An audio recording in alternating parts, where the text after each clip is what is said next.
And we are good. Welcome to the Uncommon Sense podcast. Sorry for such a long delay. COVID's been crazy. Gyms have been nuts. We have to do a lot more private trainings now as opposed to doing classes because they shut us down again. So schedule's been nuts. Trying to get everybody fit and healthy. I haven't had much time to sit down and podcast, but I got my boy Neldy back. What's Talk about all the up? recent happenings and all the weird shit that keeps happening. We thought 2020 was going to be the end of it, but it seems like 2020 is just the beginning. So, Yep. On to this crazy new lizard-driven, whatever you want to call it, world of fucked up weird shit and UFOs and all the crap. I swear. Jesus Christ, and Satan shoes and you know what I mean? Like, I'm less and less interested in going outside. Oh, good Lord. The more COVID and like quarantine comes in, I'm like, you know what? I like it. I think I'm good inside. Yeah, I think outside's overrated. I don't need to go outside. It's fine. Oh, it's fine. But yeah, okay. So first thing I wanted to kind of talk about today, when I messaged you, because like I thought there was two people I thought of when I saw the little Nas X thing. I thought of you and I thought of my boy PK, X10 Pack, who may be coming on in a little bit once he gets done his meeting. But the first thing that struck me about this is I was supremely happy when I kind of saw this. Yeah. Just because not happy for the shoes and all that kind of stuff that transpired, but I saw his music video because I hadn't really listened. Like Old Town Road, I heard Old Town Road, and I was like, that's cool. Yeah. Black guy, black dude getting into kind of country-esque music. Like I like it. It's cool. Yeah.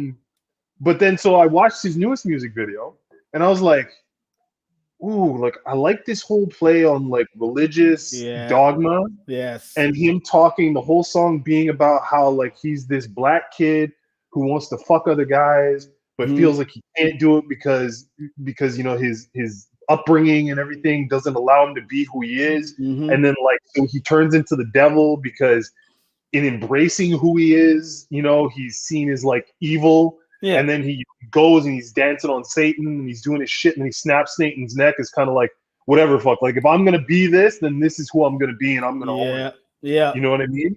Well, so there's also you told me I'm going to go to hell anyway. So that's it. Yeah. It's like, so let me embrace my sin and just be like, fuck you. You don't want me here anyway. So I might as well just enjoy my life as it is. Yeah. But so then obviously, Moshi, was it Moshi's the name of the company? I think it's Misfit, but like without Misfit, the vowel. Misfit, thank you. Sorry, Moshi, I'm thinking of something. No, you're right. It's Misfit. So Misfit decided to come out with these shoes. Now, the funny thing is, and what I found not weird, I understand it, but again, as you and me always say, I understand it. I understand. But I don't. But I don't understand. I understand, but I don't understand. Yeah. So they came out with a shoe before for Kanye. Same shoe, but it was God. It was Jesus Christ. It was white and baby blue. It had the cross on the top. I think they went for something like $2,000 a piece because they only made 600 pairs, so on and so forth, whatever. So when they did the alternate with Little Nas X and they did the Satan shoe, okay, maybe not call it the Satan shoe. First thing, let's not call it the Satan shoe, okay? But whatever, you're making a point. I get it. But so after seeing the video, you understand the context of the shoe, right? Yes. And then he's like, well, it's got somebody's blood in the thing or whatever. And I'm like, sure, if that, whatever, okay, I guess. I don't care. Or whatever, like it's a nice shoe, looks nice. Okay, well, they didn't really do much to it. They put blood in the thing, and then they put a pentagram on top of it, and they called it a Satan shoe. I'm like, okay, whatever. Artistic impression, you do whatever the fuck you want. Exactly. But it's Nike almost shut them down. They not almost. They did. There's a cease and desist. They sued. They sued. Nike threw their foot in the door and said, "Hey, no, not like this. Not putting a swoosh and that together. Not happening. Not doing it." But yeah, I wanted to talk to you guys about it because it was like, as creatives, I think our job is to push the envelope, but like explore different avenues of expression. You know what I mean? Mm-hmm. And, like I know in religious texts, they don't really want you to deal with the devil. They don't want you to understand. But like, I'm the kind of guy who when I started reading, like when I learned about the Bible and Jesus and all this kind of stuff and everything, I followed it for a number of years. And then I think when I got to around like 19, 20 years old, and I started doing like, the backtracking of the story of the Garden of Eden, and I started going back even farther with, Revelations and the story of Lucifer and where he was going and wanting to, not wanting to see humans, like get hurt or whatever, like, how it all transpires and plays out. I was like, okay, but that's me wanting to understand the context of stories, right? Yeah. And everything like that. So to see, Lil Nas play on this and be like, well, they already consider me to be sinful anyway, so I'm just going to embrace it and push the envelope on this thing. I was like, this is fucking cool. Yeah. I was like, he's explaining a part of African American, the African American sentiment of what we've been dealing with from coming outside of the norm. Exactly. Yeah. So I don't know. Like, I'm interested to hear what you have to say about it, because I'm not gonna lie. Like, to me, growing up, there was no such thing as being accepting of anything LGBTQ, anything othering. It was just a no. Like, it was in the Bible, allegedly, to me, you cannot be with a man, you cannot lay with something else, you cannot, a woman cannot lay with a woman, a man cannot be with a man, it's man and woman, that's about it. So if you're something other, then clearly you have the devil in you. And that's what I remember being thought, these things, until I was like maybe, I'd say 14, 15, when you go like, maybe that's not true, right? But there's a big sense in the community where like it's not accepted. But part of me goes, I live differently, meaning like I 14 or 15, I went, do I need to go to church? My mom said, she was in the car, if you don't go to church with me, I'm gonna leave without you. And I was like, okay, cool. And I never went back. But I made like you said, I made my own research, and then like, okay, this means this is this book. People believe what they believe, this, I believe this, or be a good person, whatever else. Like, I'm accepting of everything. So once you live in Montreal, like we're so much churches everywhere. There's churches everywhere. There's churches everywhere. Literally a church every 5 blocks. So. Every 5 blocks, but there's also, growing up, so many other people of different nationalities and races and religious beliefs that you kind of go like, well, they believe something else. What's that about? So like, you just kind of know, like my Arab friends, my Asian friends, like you just know about more things, right? Yeah. And even within the Christian community, like there's the Protestants, the Catholics, or whatever, right? But this to me was like, it's rebellious, which is great. It's, you told me I would never be saved. Look at me now. I'm doing all right. I'm accepting. I'm explaining what happened to me in art form. And if you're gonna tell me I'm going to hell, bro, we going to go all the way. I'm gonna dance with the devil. I'm gonna go. There's no turning back. I'm going all the way down, which to me is great. And also the funny part is it angered so many people for no reason. It's the reasoning to me that made no sense. Oh, he makes songs for kids. He never said he made songs for kids. When did he ever make a song for a kid? They said Old Town Road was for kids. People, that means you didn't listen to the lyrics of Old Town Road. You did not hear the song of Old Town Road. Zero. The zero. Old Town Road? Like, no, but that's what people are saying, and that means why? Yeah, because people kids, like because it's a Kid Bop song. Yes, it's a Kid Bop song, right? They're kids like, liked it. Yeah. And he like, his big audience was kids, which is not his fault. No. You're the parent, so if you let your kids listen to Old Town Road, I didn't care. If you let your kids listen to Old Town Road, don't attribute to him. He just made music. That's about it. You decide how you feel about the music, right? Yeah. That's your job. Am I saying that I'm going to let my kids watch that? 1, my kids don't care about music like that. 2, maybe not, because it's a bit too adult for them. You know what I mean? Like it might be a concept that they don't get, but if they're listening to it later on, like, yeah, we'll talk about it and it's fine. Like, we can have a conversation, but right now they don't care. But the funny part, like the amount of people mad about that it's the devil, we should normalize the devil stuff. You don't have to watch it. There's an easy thing that's like on everywhere. It's like the TV or YouTube or whatever. It's called clicking next. You don't have to do nothing. You don't have to watch anything. You can just go, nah, I don't. It's not for me. The shoe, I looked at it. You know what? Black and red, it's cool. I like the color wave, but am I going to wear something that has like a vial of? I know it's like a drop of blood and like something else from an employee, like, but I don't want it. That's gross. Like, it's cool shoe, cool concept. That's what I mean. Okay. It's cool shoe and stuff. I was like, okay, cool shoe, cool concept. It's black and red. I've seen it before. That's what I mean. Like, it's a cool. But it's not. Personally, I'm like, no, I'm not gonna wear it. But my thing that I really loved about it is the marketing. People were going at him, and he wrote like, "You're not gonna win." I had 9 months to roll this out. I have something for every response, every single one. I read this yesterday. Like, all the platforms are taking his songs out. Like, they're taking it out of Spotify, whatever else, and he's like, I'm just gonna upload it to Pornhub. He's like, I'm gonna put it to Pornhub. I'm gonna put it to Pornhub. Sell it on my own. Yeah, like, and then someone said like, "Oh, that's a funny joke." It's like, who said I was joking? He had a plan. The shoes were planned. Clearly, that's planned. Of course.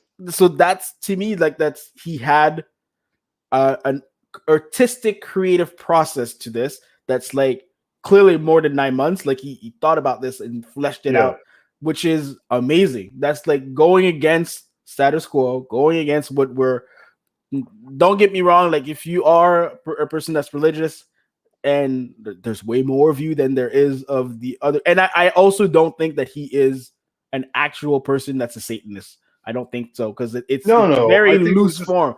It's the trolling part. I think it was a play on, exactly, like you said, like, you guys would have never, like, if I am who I truly am, you guys would never have accepted me. Exactly. Like, you would consider me to be, part of that, that I'm the devil and all this kind. You would consider me to be that. So I'm just playing up to that, Yeah, which like, is I'm almost putting him up, like, I'm almost putting him up there with Kanye. Like, in the way that he's playing, he's playing the media, because Kanye does. Yes, a lot of people look at Kanye and think he's just some psycho. No. That the man is calculated in getting his ideals and his names out there. Like, he knows how to play the media to make them understand who he is. And like, he didn't become a billionaire by accident. No, I agree with you. My only thing is, Kanye had a lot of music to back it up, meaning like for sure, he didn't come with just visuals, with just controversy. Like, he is a genius, but he was a genius in music first, for sure. Lil Nas X right now is a genius at marketing. But we don't, like, so I've listened to a lot, like, now I actually sat back and listened to a lot of Lil Nas' stuff, and I'm actually quite impressed. I'm impressed, but it's not like, it's not mind-blowing yet. That's what I'm saying. That's what I'm saying. I'm not like we're not talking about like Through the Wire. No. But I'm saying it more like, you don't want him to fall into the trap of, I have to be controversial to be in the media, because that's where it's getting there. Yeah. So now you've made 2 videos back to back.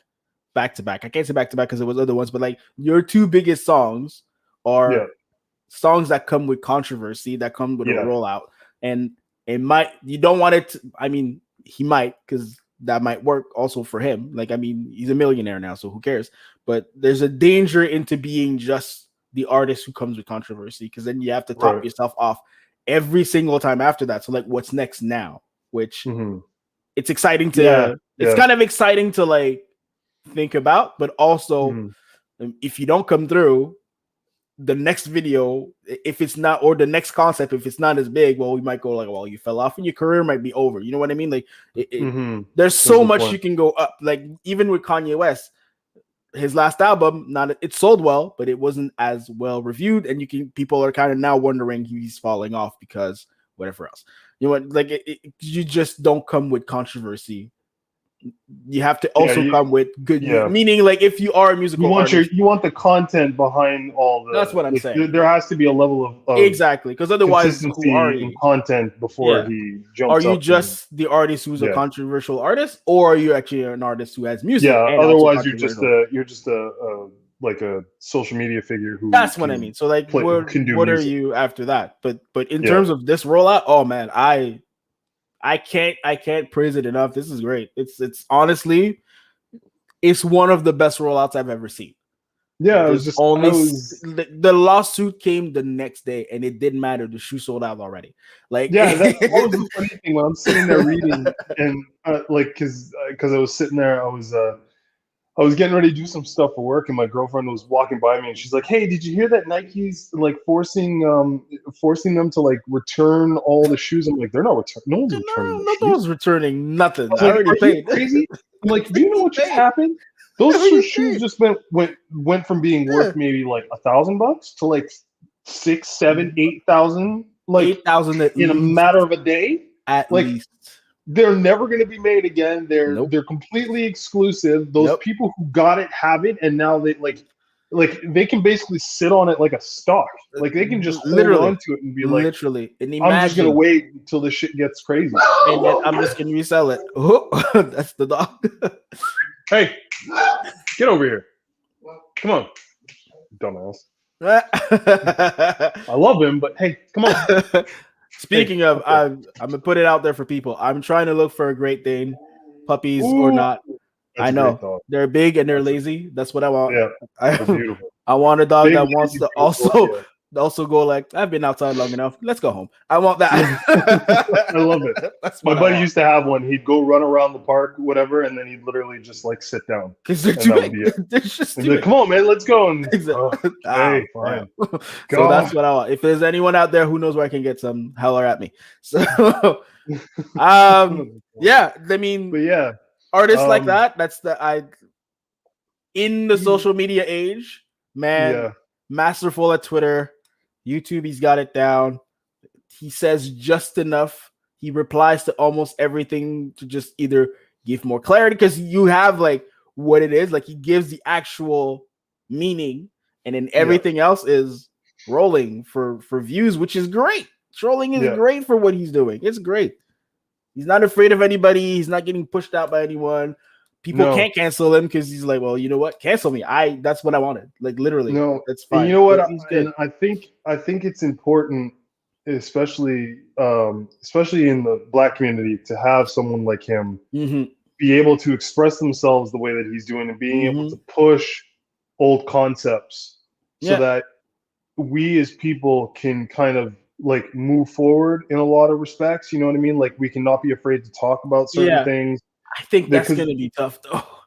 It's going to be really tough. It's going to be really, really hard. But the thing that he's really doing is that he's really kind of forcing to light the idea, this old idea of, you know, what position does religion play in the Black community? Like, are you really going to sit there and degrade, you know, your brother, your son, your father, your whatever, for being who they are? And it's one of those things, man, where we've really had I feel like as Black people, we've really kind of tried to put those things on the back burner for as long as we could. And I think there still are. Like, I don't think that's the thing that it's a thing we still hold on to, which the most right now, like after, you know, looking at some stuff, they say the most persecuted people are Black trans people. Yes. I won't disagree for sure. But it's also tough to dissociate the Black community and the church. It's tough to separate. It's what we grew up in, right? Exactly. Like it's one of the staples of how we kept communities together. Yes, exactly. But I do also think that like I've seen for myself churches where they are accepting of everything, and then they teach a different thing about the Bible, meaning that's not what they meant. It's not written that way. And you have younger pastors or younger deacons who do actually teach stuff that's like that. But then it's a lot of like, how do I say it? Unlearning. Like I can't bring, meaning like if I showed this video to my mom, she would like douse what the hell is this? She would douse my phone in holy water. She would like try, like it would be like, and I, as much as I can try to teach her, I don't.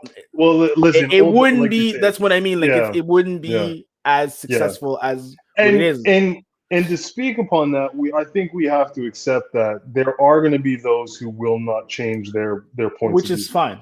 which is okay. Which is okay. You know what I mean? But what we have to distinguish is we don't all have to be on the same page. Because this is another problem we've always had, is that we always feel like we all have to be on the exact same page. It's like we don't. We can be differed in a lot of different areas and still kind of come together and be like, listen, like in the end, we're all different. We all got different ideals, but we got to hold on to that one thing that we're all equal. Exactly. Exactly. So it just, I kind of like when I see things like this, like with little not, I like seeing those ideals being pushed in a direction where it makes people feel like a little bit uncomfortable because it's something that you really haven't thought of until someone actually kind of brings it to light. You know what I mean? Like, and I also think that's like a nice way for us to be viewed as non-singular, meaning like not even just for us, for like mostly for white people to go like it's not just the black community, like they all have to be the same way, like they all are homophobic, they all think about the devil the same way, they all blah, blah, blah. Like no, there is a multitude of people and they can all be different, and then they're also all black. You know what I mean? That's the part where I'm glad for this, like in that, but that we don't all have to think the same, so then we're not also viewed as like just one homogenous people that just think the same way. So that's really great. But I also do think that for us ourselves, it's going, like, obviously it's a generational thing. So like me with my kids, it's not going to be an issue. Meaning the way we talk, the way I teach my kids, they can be whoever they want to be. I'll support whatever they want to do. I'm gonna feel weird if they bring Satan ones into the house. We're gonna have to talk. Like, I mean, like, why? I'll be like, where did you get the money for that? Yes. Jesus also, Christ. That's gonna be like, why are you putting those on? Would you put those in a glass case somewhere? And just like, where do you get the money? Or do we have to talk about what you're doing? what like? Are you with the devil like that, or you just like support the thing? What exactly is that's the thing. Here? I just like what's your line of thinking? So just so I know if I need to worry or not. But aside from that, do I have to run to church right now? That's what I'm saying. Going on? Not even that. Do I gotta douse you? Do I gotta go get you rebaptized? Not even church. Like do something weird? If you are into it, what specifically are you into? Which part are you into exactly? Do I need to worry about myself? Is there sacrifices happening? What do I need to worry about? That's what I mean. Like those. Do I have to call the police? Is that what's going on? If you're not harming nobody, believe what you want to believe. I can't even tell you what the truth is. I don't know. So you might be right. I don't know. Who knows? It's more like let's have a discussion into what this actually is. Same thing with like if my kids came home and like we're talking about Jesus. Cool. Let's have a discussion so I understand or see where this is coming from in terms of like, because in our house it's not a thing. It's not a thing. Yeah, and to kind of go along that line, I think it kind of plays into what's going on nowadays, especially after the whole riot thing that happened downtown and all that kind of stuff. Like, I think a big thing, especially like when you're at our age and you kind of you're raising your kids and you're looking at stuff.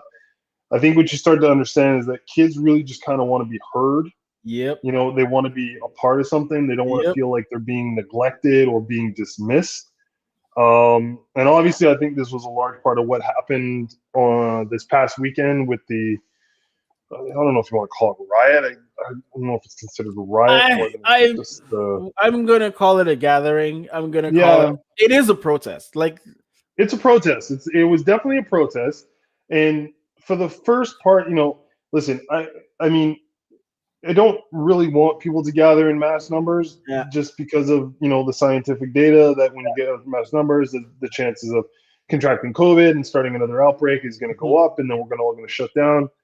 But I understand that, to a certain extent, like, these kids, for the most part, I believe they were young 20s, probably, young whatever, that they're just kind of fed up. And I don't hate them, like we talked before I started recording, but we don't hate them for it. No. Like, we understand the position. The government's been, on one hand, I believe the government's trying to do the best they can. I believe they're trying to figure out a way that they can manage. Yeah. But on the other hand, I also feel like they gotta kind of sum it up on the ball. Like, they gotta kind of suck it up and, like, grab themselves by the nuts and be like, listen, dude, this is what it is. This isn't our fault. Yes. We didn't start COVID. Yes. We didn't get this thing rolling. We're just trying to keep people safe so that the hospitals don't get overrun and a bunch of young people get sick and die. Yes. That's what we're doing. Well, So there's also think in terms of part of the government thing, it's pick a plan and stick to it. Yeah. Instead of like going in and out of plans, and then yes, I'm taking responsibility on my shoulders. Got you. But once you take responsibility after that, what's the long lasting plan? What are we doing long lasting? Why are we yo-yoing between like 8:30, 9:30, this, that? Just pick a thing. Close the schools, open the schools. Just pick one.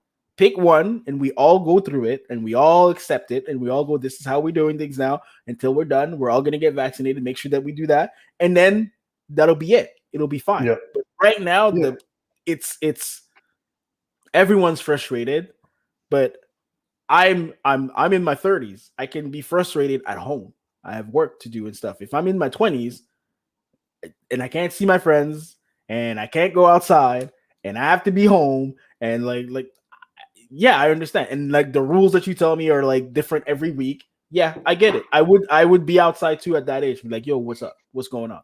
I'm not happy. You're gonna hear me. A protest or riot. It's the language of the unheard. It makes sense. People aren't being heard because they're home, obviously, and this is the response. I'm not surprised this happened. So part of it, I'm like, yeah, it makes sense. If you burn a trash can, I don't care.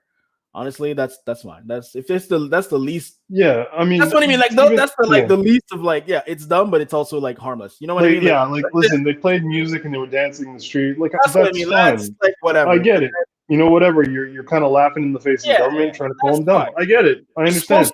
You're supposed to. It's the government. Yeah, you're supposed to challenge authority. It's kind of like your place in existence. That's what your age group is supposed to do. They're supposed to challenge authority. When you switch it up and then you start like hurting people where like in their wallets, when you're going to break shit, when you go and break businesses, break windows, that's where I'm not with it. That's fucked up. That's when that's when you step over the line from being a dumb kid to being an adult. That's the thing. That's what it is. When you want to do shit for you, and you want to do stuff that's going to affect you and maybe some of your friends or something like that. That's one thing. Yeah, that's whatever. You're making your position. When you step over your bounds and you start taking your destructive behavior and putting it on other people, you overstep the line. Now you're putting yourself in a position where you're affecting businesses. You're affecting people who are just as angry as you and just as set up as you, but they're not doing the same thing. Exactly. And they're not in your house and kicking in your doors and destroying your windows. So, it's a harsh lesson that they got to learn. And listen, I'm not abiding by any of the videos of no. police brutality and police chasing people all over the fucking place and everything. No, but I also don't think people should like complain. Like that's the thing. If you tell me like, I would never say like some kid got roughed up, good for them. No, absolutely not. But if you tell me the anti-riot police came and like dispersed people, I get it. I get it to the point where if it was at the point where they were breaking windows at businesses, then yes, I like. Businesses and starting fires, like so. What's you play a stupid game, you get a stupid prize. Like that's the thing. Well, that's it. Like, we're supposed to let them go crazy to the point to where they're gonna start burning down the city. Also, because they're pissed off about an hour and a half. Like, listen, I'm not happy about it now. Like for me, I don't give a shit because I'm in like I got to put the kid to bed at 8:00 anyway. So that's what I'm. That's why we're saying that doesn't affect my life, but on their end. Yeah, I totally understand why they're pissed off because their life, like you know what I mean. Their fun years are being taken away from them. Yeah, like and it's by no fault of their own, and it's a hard life lesson that sometimes shit that affects you has nothing to do with you. Yeah, but if you go that far, no. Yeah, but when you start doing things that put you out there in a negative light, and you start to do shit that affects other people who are suffering the same as you are, well, then you become a problem. That's the thing. That's where I'm not. Because now you're not shedding light on a situation. Now you're creating a situation that needs to be rectified. But I will also say I can't. There's part of me that can't blame all of them because I was talking before. Like there's a cross section that's happening. There's the younger people that are stuck at home and are fed up. Yeah. There's also the people who are anti-government, and then there's also the people who are COVID deniers and mask deniers. Mm-hmm. All frustrated all wanting the government to do something or to change their ways, and they all converge at the same place. Yeah. So that if you put all that together, there's no way it was going to be civil. No, that's what there it was is. no. There Yeah, was there no was way. no way. It was going to explode in a certain point. Like I just throughout on social media, I might have like in an hour at least 10 posts about people going, I'm not taking a vaccine and this is happening, whatever else the government is controlling. No. And when I'm like, this is your opinion, it's fine. Like I understand I'm gonna do differently because I want to make sure that like I can go outside at some point. Like you know what I mean? Like I'm protecting myself and I want to make sure that I don't transmit anything. So when it happens for my own personal beliefs and my own personal body, I'm gonna take it and I'm gonna make sure I'm good so that we're same for me. Yeah, that's what I mean. Like I'm just fed up. I deal with people every day, so there's no way in the thing. world I'm risking that I'm gonna risk somebody else's well-being in the beginning, because I didn't want to take something. Yeah, in the beginning I was also like, don't make me be the first. Let me see what this vaccine's going to do first. Of course, right? You know what I mean? Like, you know, we're like, the vaccine's coming. Cool. I'm not first. Let me see what's happening. And if it works I'm not the guinea pig. Okay. That's what I mean. Like, I'm not first wave. Okay, cool. Let's get it to the people who need it the most. The old people who need it the most. The teachers, people are like, the rollout is slow. That's the other part where I'm like, come on, guys. Like, how is 1 in 4 Americans getting their vaccines and we're struggling? It don't make sense. Like, let's get it done, right? I mean, it does make sense because if you're a country, if you're a country that is producing vaccines, I mean, in any case whatsoever, you're going to take care of your own first, right? Like, you're not going to take vaccines of potential that's going to cause a potential health crisis in your country and ship it everywhere else first. And then come back in and then give it to your country. You're like, no. Like, take care of us first, then you get yours. You know what I mean? They should still give us the because I know like there's a lot of vaccines that were wasted. That's my like where I'm like that doesn't make sense. Like they should have been like the states they did the these people didn't come get their vaccines. This clinic is open, and I think we're doing this now, but it wasn't done before. This clinic's open because we have like 100 vaccines. Get in line. If you wanted 100, you get your vaccine. That's fine. Do that. Like at least make sure the plan should be to vaccinate everybody. I get like the priorities, but like also try to move it along so it goes faster. Because right now it's not looking good for what we're doing. Like, and the problem we're having now is just that it's. Again, I don't think anybody was ever ready for any shit like this. No, you know what I mean? Like pandemic. There's no way. I don't think any country or any Bill Gates and them. As much as people say Bill Gates is the devil and all this kind of stuff, like all these, very, philanthropic, scientific people have been trying to tell us this for years that we're due for something like this to happen. Like this is like we're getting to the point now where something's gonna happen. And we're not prepared. Like we're playing catch up. Now Israel gets their entire country vaccinated in a matter of I don't know how long. I have no idea what their contingency plan was starting this. I'm guessing it was pretty fucking good because they got everybody done. Probably. The states right now, like we were looking. I remember like when it first started, we were looking at the states like they didn't know what the hell they were doing. They kept everything moving. And now, like you said, 1 in 4 Americans is already vaccinated against COVID. So the thing is, the thing I hope Canada learns from this is that, listen, like we can't be dependent on other countries to do shit for us, regardless. If it's a necessity, if it's an essential thing that needs to be done, we need to figure this shit the fuck out so that we can get shit done now. That's what it is. You know what I mean? What's the because we're not even that big. That's the thing. We're not a big country. We don't have that many people. We have less than the population of New York State. I know, like is bigger than Canada. So it's not even like we really need that many vaccines. So and we have some of the best medical schools in the world. Like so, can we just let's get it done? Figure this shit out? Like let's get it done, or at least like give us a vaccine so that like enough people get it. That if people don't want to get it, then it's not as bad, or whatever the science is. I don't know what it is, or whatever. I don't know how pandemic works. I'm just speaking. I don't know. I'm not a doctor. Anybody listening out there, I'm not an expert or a doctor on COVID. I'm just saying, give us vaccines so that we just get out of here. And but at the same time too, like life ain't going back the way it was anyway. Like in whatever it was, it's going to be different. Like I'm expecting to have to wear some form of mask. Whenever like it's going to happen. Like I think that's what it is. Yeah, we're just wearing masks. Just get comfortable. We're wearing masks. That's what it is. We're wearing masks, or you're gonna have to walk around, and you're gonna have to have some kind of thing that says that you took the vaccine. Yeah, like you're gonna. I know you guys don't think it's fair and shit or whatever, but you know what? Measles wasn't fair. Rubella wasn't fair. Scarlet fever wasn't fair. Exactly. You know what I mean? Ebola is not fair. Like SARS wasn't fair. I got whatchamacallit? I got swine flu when it came. Oh, did you? Yeah. I almost died. Oh, I'm not even gonna lie to you. I had 102 fever for about like 6-7 days. Jeez. Could not get off the couch, could not do anything, puked and shat my brains out for I don't know how many. I literally got to a point where I was just like, I'm not gonna make it. Like God, I really may not make this. You know what I mean? Then we like change. But even like that's gonna be no brainer. Life is not gonna be the same. Same thing with processes that we have now are not gonna be the same. No. I now used to getting my groceries. I hop in my car, I call the number, I order my groceries online, pop the trunk, they're in, I'm out. And then we're gone.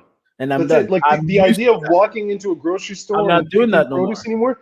That's gonna be an old thing. I'm not doing that no more. People aren't gonna do it because why? Why do you have to do it? It is work-life balance. I don't think I want to go back to 5 days a week the office. I'm gonna go some at home, some at the office. Maybe none at the office. I got productive at home. I got my setup. I'm good. People are we're just not going to work the same way we used to. It's not going to happen. And I think people are too much holding on to the ideal that life is going to go back like it was before the pandemic. It's not. We're going to evolve. We're going to make sure that things are just changing. It's just what's gonna happen. You enter an Uber, you're gonna have hand sanitizer. It's just what it is. That's what it is. Existence is ever evolving. That's just what it is. That's what it is. So like I get the frustration and I understand, but like it is what it is. Like you can't just decide we're going back to the good old days because then we're gonna be just like the last generations who wanted to keep on doing like the same thing, and we're not evolving. We're not gonna have new ideas. Like more innovation comes when you accept that the future is going to be. Well, yeah, of course. I mean, like look at all we've done. Like look at the like I know pandemic sucks, but like you said, we changed things. The idea of not working, of people working 70-hour work weeks where we would get to like, I mean, if anybody remembers before this whole shit started, like the biggest problem that everybody was talking about was work-life balance. People working 60, 70-hour weeks, not seeing their families and having emotional burnout. I actually did like a number of podcasts on that exact topic before COVID started. Like we were in a position where working and making money was becoming more important than your mental health. Yeah. And now we're in a position to where like something has forced us to hit the reset button. Exactly. And we're sitting now and having a look at our lives, and it's like, people are staying home. People get to drive their kids to school now. Like they get to say, they get to see their kids. They get to be more interactive with their children. They spend more time with their families, and they still get the work done. Yeah. Like I remember, like when I was still working in an office, there was the beginning talks of, well, can we work from home? Like we work on computers all day. It's like, excuse me, can we just log in and work from home? Because a number of like executives or managers would do that. If they couldn't come in that day, they would have remote meetings, right? So we're like, you look at it and be like, well, I can do all my work. Yeah. Like, why am I spending 45 minutes to get up to drive in massive traffic into one area? Yep. To then find parking, to then get into my building, to then jump up as fast as I can, hopefully not get late, scrounge down coffee or something like that for 2 seconds, and then sit at my desk for 7 hours exactly in the same spot to work at a computer to do the exact same thing I could be doing right that now. I spent 45 minutes to get to. And I'm in my shorts and I'm good and I'm comfortable. Right? I tell you, the one thing I hated about the commute is I work downtown in an office and I used to take the metro every day and I don't miss that shit at all. Right? I was the worst part of my I like the walk, meaning like I like the walk with like having my headphones on, I'm listening to podcasts, music, whatever else. Like I was in my zone. But the moment I entered the metro, there's just something about being in the metro man that just feels weird. You feel like a mole person. I couldn't. And like you're in this like rat race, incumbent dome, yeah, where you can't get out. And everybody's going the same way. And you see the same people every day, and you're just like, man, life just everybody just looks depressed. And when you go like I'm a robot, that's when it was the metro for me. Like every day, Monday to Friday, I would do the same route. Sometimes you switch it up. Switch the metro, whatever. Same route. Oh, the metro broke. Everybody does the same face. Like as soon as you sit in the metro and you wait for the next exactly. At the moment you hear like message, sorry, the message broke down. Exactly. Ralentissement de train sur la ligne orange. Everybody knows like we all know the shit.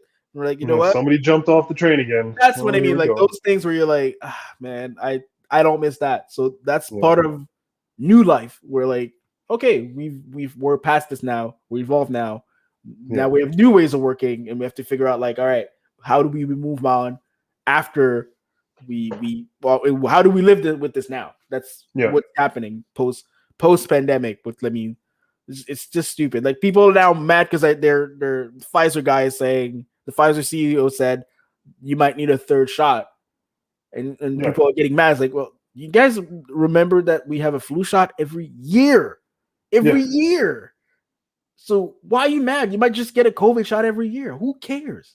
Yeah, like people get flu shots. Like you'll see, you get a COVID shot every year, and nobody complains about the flu shot. There's some people who complain about the flu shot, but most people, you know what? I want to be safe.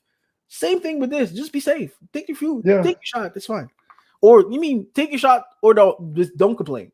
Let people who want to take their shots take their shots. Give us them, and if you're not gonna, just don't. Fine, but like, then just don't do it. Don't do it. But like, you get sick. Like no, but just, I don't need to hear you about it.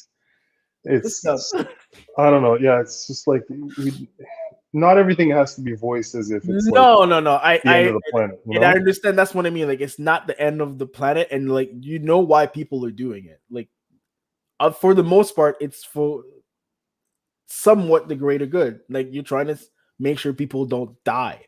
Well, it's the survival of the species. It's survival of the species. So like if you're selfish enough to go like, you know what, my best interests are greater than this, then dude, that's well wild. And then it's also like, so I was reading this thing like yesterday where they were saying like something like 40% of the US Navy are not taking the vaccine, and they're trying to be like, well, there's something wrong when the Navy's not going to take it. I was like, do you know the kind of shit those dudes are on? Like, people who run face first into like orange gas and deal with like nuclear exactly and stuff. They've probably got some kind of immunity to shit you've never even heard of. Like they're taking malaria shit and all this kind of stuff because they're going in parts of the world you never even heard of, with diseases that would make your fucking like your face turn inside out. And they're like they're probably immune to the shit. Like okay, I'll get a cough, whatever. Fuck, I don't care. You know, and at the same time too, if it becomes an issue, meaning like a real issue where like you're starting to get people dropping in the army, if you think the army's not going to make it mandatory, you crazy. Everyone's you're getting this here. You don't have a choice. Just army. Why do you care? Like it's the army. It's not an ask question organization. It's not what it is. It's not like, what is this? It's just. Well, I don't feel like I should get the vaccine. I don't feel like you should live, son. So give me arms. It's going to be. Give me arms. Shut up. That's pretty much it. That's the army. Get in line. Shut the fuck up. You're talking about the police who are like, we're going to cut your hair. Yeah, but we're going to cut your hair. It's just going to happen. Give me your arm. This is what you wear. This is what you eat. This is your job. And then you're like, oh, we're not going to take the vaccine. Cool. Watch. Give it a month. Give it a month. It's like, and again, like it's the SEALs, man. Like you're talking about the most insane. Like you're talking about the most some of the most decorated military individuals on the planet. Exactly. That's a different program. You're talking about dudes who like have no fear of anything. Yeah. So they're not gonna be scared of a vaccine. Yeah, they're like, but at the same time too, they're smart individuals. If they decide they don't want this, their choice. And if can you hold your breath underwater for 4 minutes? Exactly. Yeah, you can go run like 16 miles with packs on your backs, and you've got no problem. Because if you can, then no, COVID shouldn't scare you because you're in the best shape of your fucking life. I'm not going to tell them not to. I'm just like, you know what? You don't want to take it, don't take it. But at some point, if you come home and they tell you have to, you might have to. You just might. You just might. And then you have to make a decision based on that. People make decisions based on whatever. I know fully. From what I'm looking online, most people are going to take it. The majority are just going to be. You know what? I ain't playing with this shit.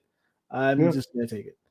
I'm looking because I'm very interested in how business is gonna evolve around this and how everything's gonna change. Right. I want to see the restrictions of life. So I was reading, and the NFL said that their plan is that they're going to open up next season. They're going to open up fully. They're going to open up their stadiums completely, barring if you come in, you've had your COVID shot.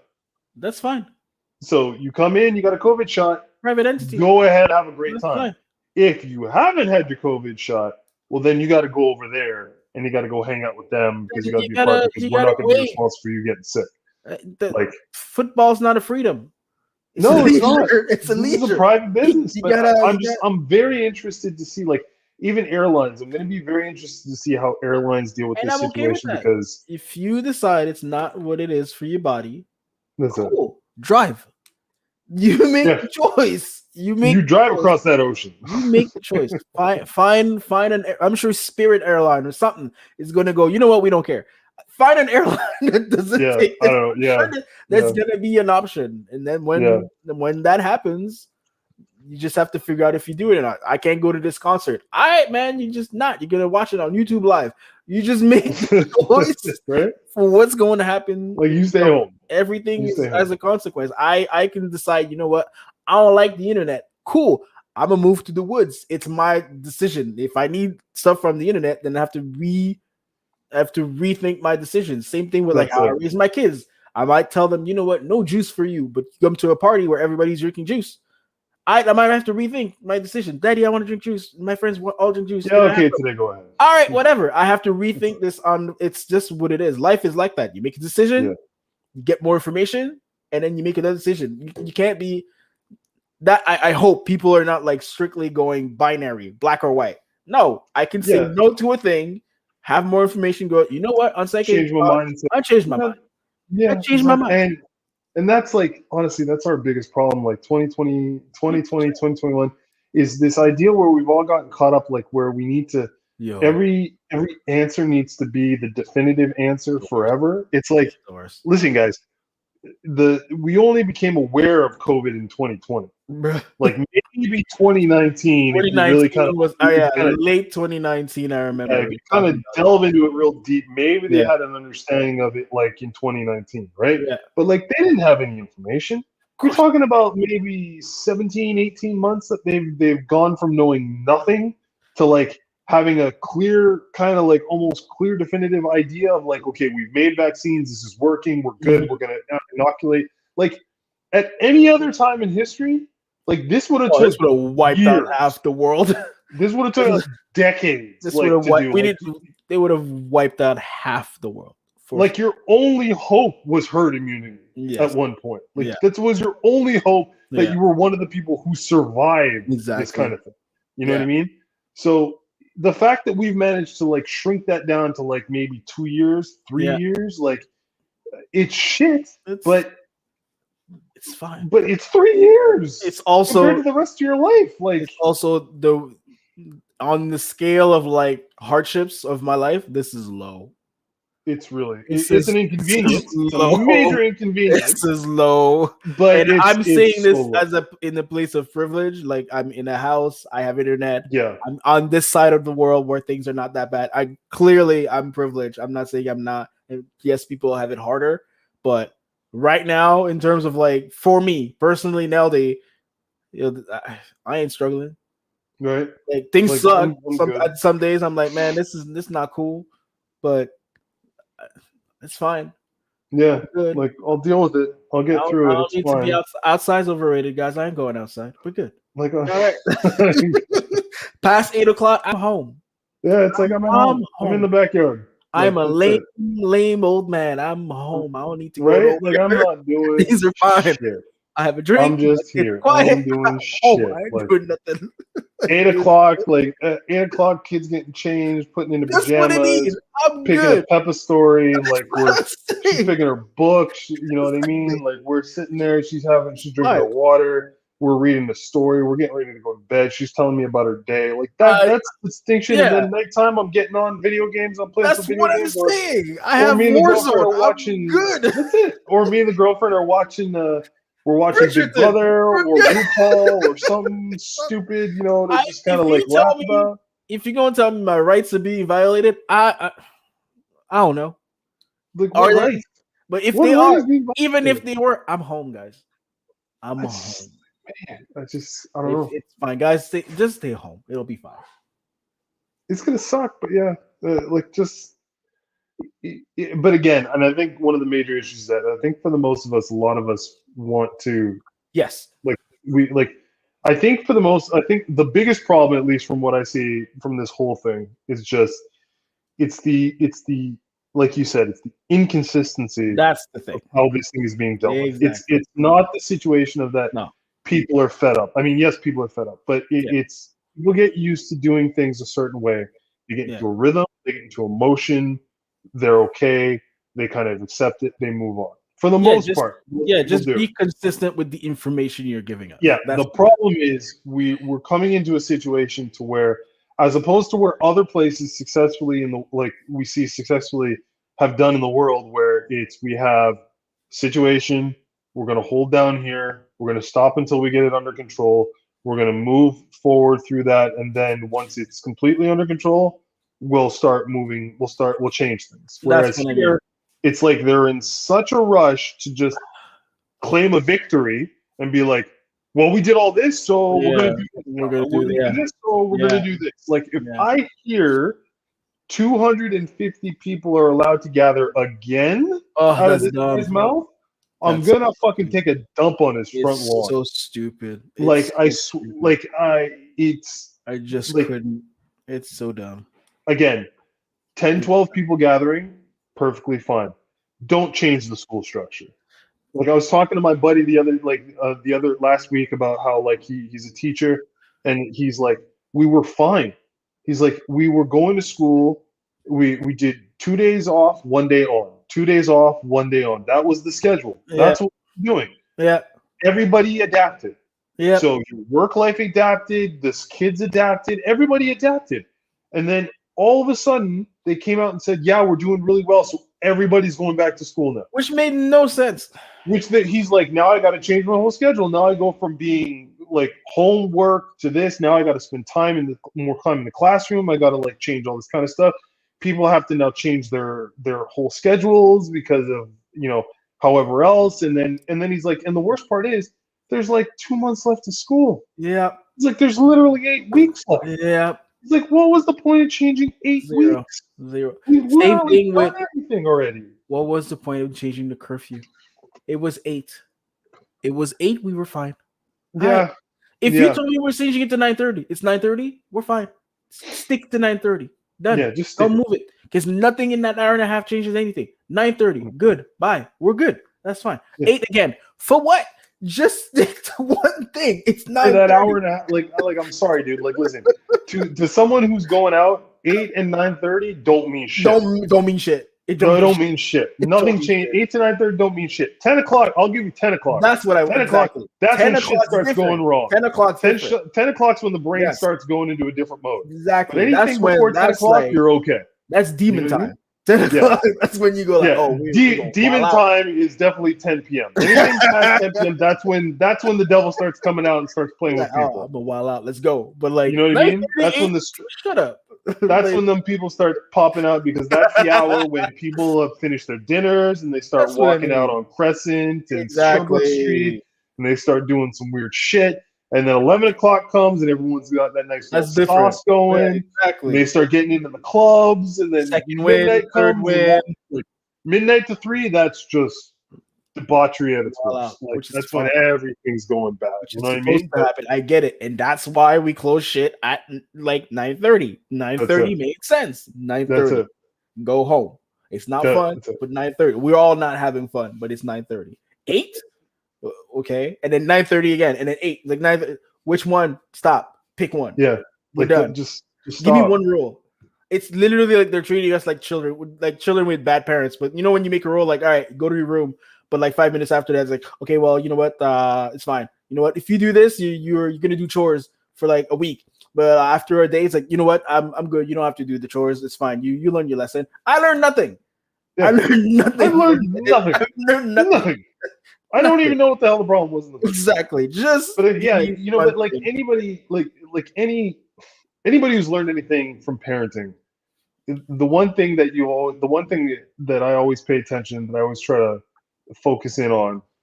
PK, there he is. Hey! Fellas, I apologize. It's fine. Yeah, don't worry about it, dude. Don't worry.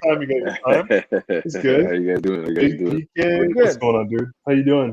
Love it, man. I'm doing well. Just been working a lot, trying to. Yeah, I've been seeing you going crazy, shooting your videos, making your music. I'm trying, bro. Putting in the Jerry curls, putting on the bell bottoms. That was Negro long stocking, you know what I'm saying? Oh, there you go. I love it. That was hilarious. That was the best. I was like, this is great. This is great. I was like, this is what happens. This is what happens if PK takes himself too seriously. He has to revert and do this so that he's just like, I am not worth all this praise whatsoever. I feel like people think that because like I'm like oddly introverted and extroverted, that sometimes like only like my wife and probably even like close friends would know how like funny I am, Yeah. And I feel like I need to pace myself to show that to the world, because the world pries so much already that I just feel like I gotta, I can't. I can't be myself. I gotta be myself in doses. Dude, to the choir every time my girlfriend, like, people always come, like, they talk to my girlfriend. If they ever say anything about me, like, oh, Blake is always so calm. He's always so chill. Yeah. I'm like, you don't know him, do you? Who this? You're talking about the guy who acts like a loud 9-year-old, like whenever he wakes up in the morning, he's running around with this kid like an idiot watching Paw Patrol and yelling, like, Paw Patrol's on a roll. That guy's cool. Okay.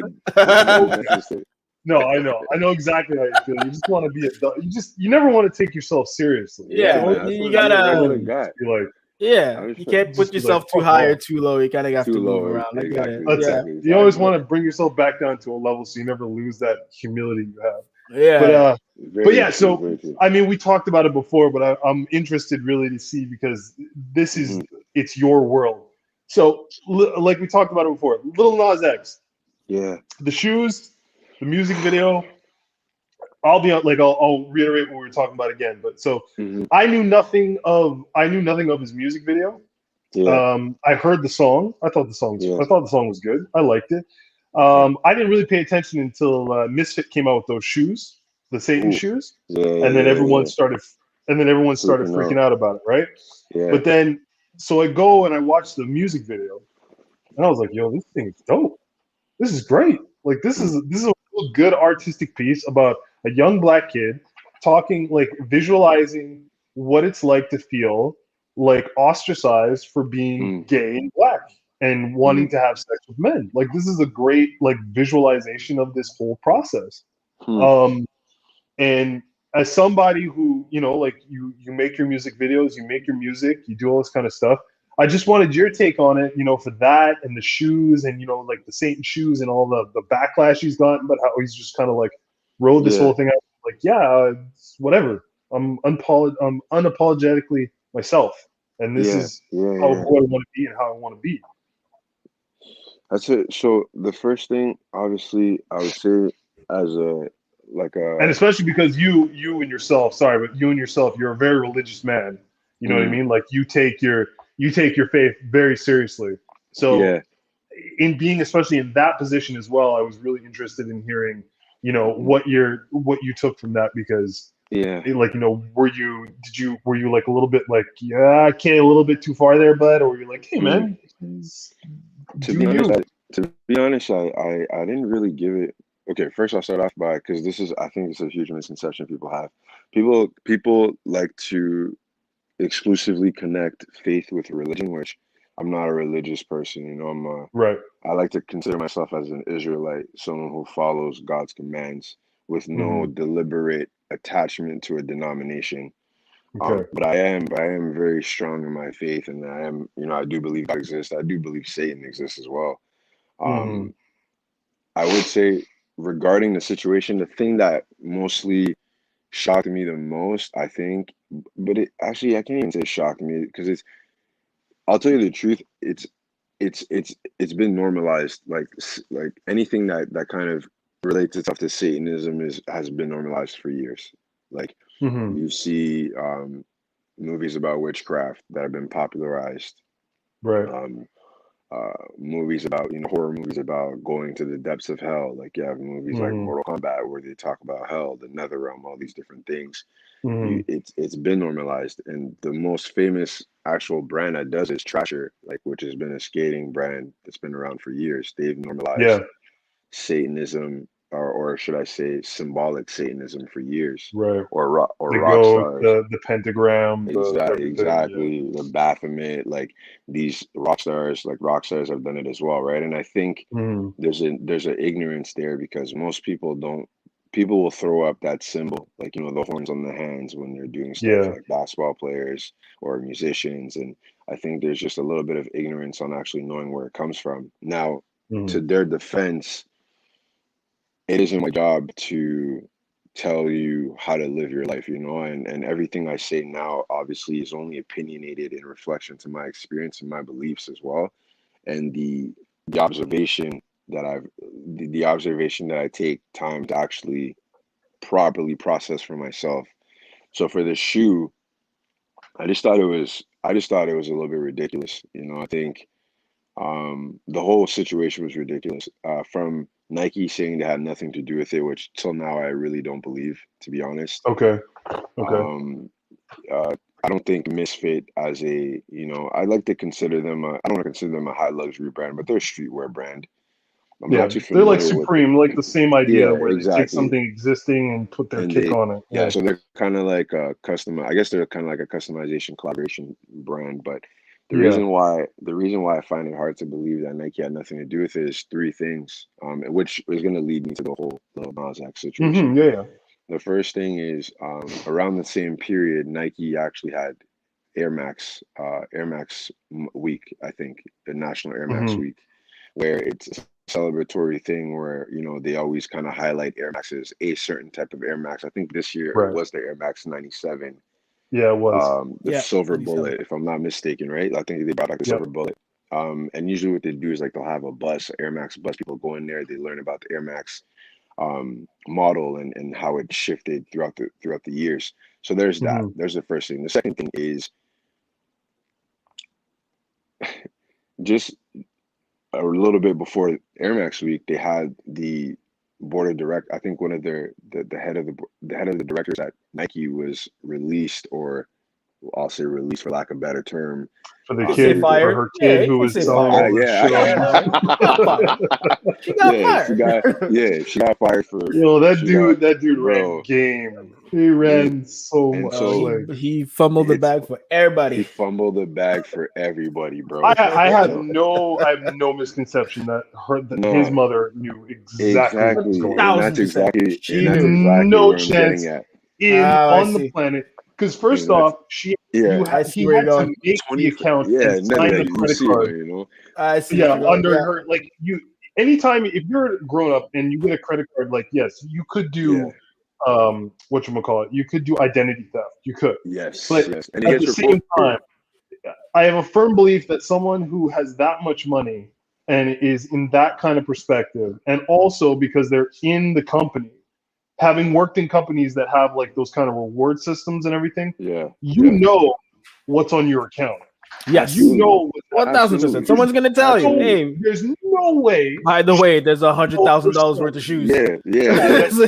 So so you bought like the new shoe that just came out a week ago. You bought the entire stock in that area of all different sizes. Like, yeah, cool. Yeah, sure. No, I thought you knew. Know about that. You knew, you know, and come on, and that's kind of the point I'm making. Like, you've been there 25 years. You're telling me all your 25 years, you don't recognize a purchase on your card. You don't recognize a transaction made on your Nike ID card. Let it be known, like, I used to work for Foot Locker, right? So I know how the system works with exactly every executive in the company gets the chance to have a certain amount. Like, you can have a certain amount of discount, and sometimes, depending where you're at, you can also get, you know, they can give you free shoes as like if you're like a, you know, like your representation of the brand, you've done this, so you get exclusives. Now you got this kid who knows how long he's been doing this for. What made it worse, obviously, is that he was making more money also off the sneaker apps. Which is just deadly. I think they said he was doing it for something like close to 4 years or something like that. He was doing that same hustle. 4 years. Think about this, 4 years, but think about like how many the overvalue on resells for shoes. 100%. 100%. You know what I mean? Like, what's the secondary market markup on average? I think it's like what? It's like 250% on minimum, something like that. So whatever you're making, you're getting 250% on top. About that, guys. Yeah, and I think they're right. Like he's right too. It's not just Nike knows, because it's not like you decide one day after the next. Yeah, you're still there, bud. Yeah.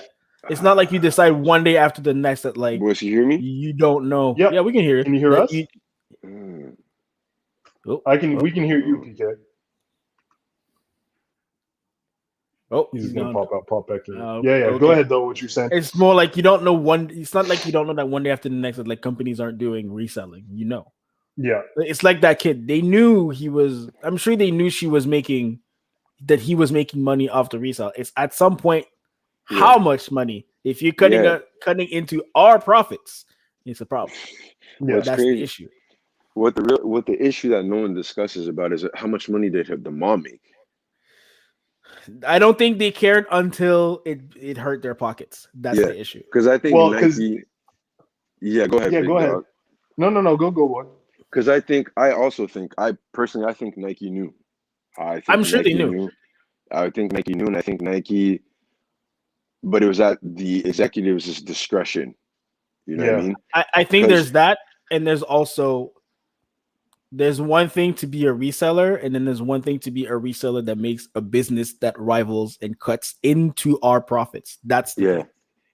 Yeah. I think they don't. I think personally, I don't think they care if you're on the hush. Like, that's what I'm saying. Like if he was buying shoes for him and his friends or whatever, I don't think they give a fuck. I don't think them, they care. Money's money, whatever. But then when they start doing that resale, that's he makes a business because. Nike in the last couple of years has really put out statements saying that their goal for the next, I think they said something by like 2030, is they want to eliminate the secondary market of their shoes. It's not going to happen. Because not going to happen. It's not. But what they want to do is they want to eliminate the ability for people. What they're going to do is they're going to continue their stock so that way it stops people from doing the secondary market, or they're going to find ways to make it so that these people they're going to try to stop the bots from buying these shoes for whatever. Yeah. Because I remember when I was reading the story, the way they caught wind was he posted on his Instagram that he found 4 pairs of Nike mags in a warehouse. Oh, I see now. And if anybody who knows anything about shoes, the McFlys are the holy grail of shoes.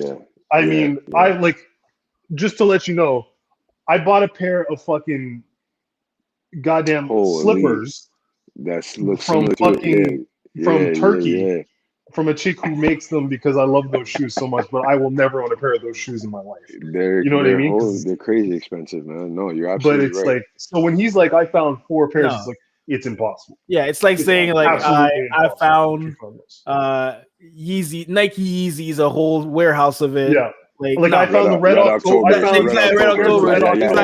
That makes no sense. On the floor. That's what I mean. That's where like no. Now you're hurting the brand. That don't make sense. Like, and you resell it. Okay, no. Because like there's a bunch of apps that resells. Nobody comes after them because it's fine. It's again, if you're cutting into the brand. That's why I think you're right that I part of me goes, they knew. I don't think they knew to the extent, but also I do think that like America is very Christian.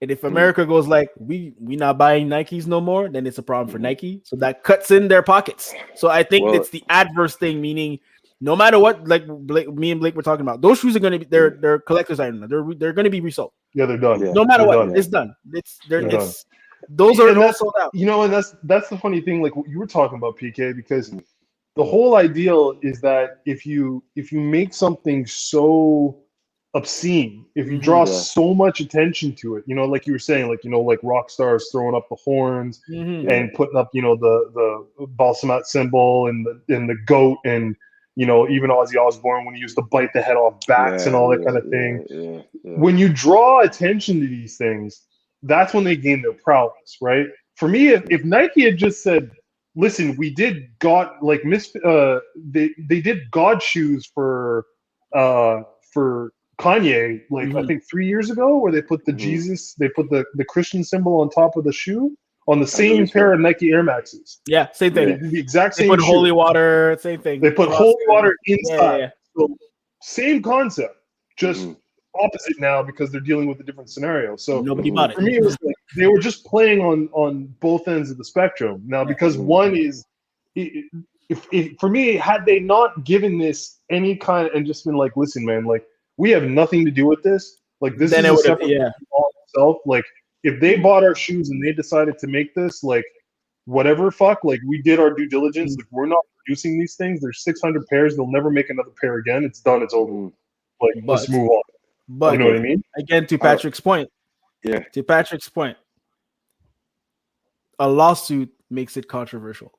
Well, yes. A lawsuit, exactly. A lawsuit makes it controversial. So like, even you can say I didn't know, or you can pretend you say I didn't know, and then if you sue, the shoe's already sold, so you didn't lose any money. It don't matter. But if I show I sued, well then it just makes it so much more in the news, so much more in social media. So that makes it so like it makes it bigger. So I do think it's part of the rollout. I do.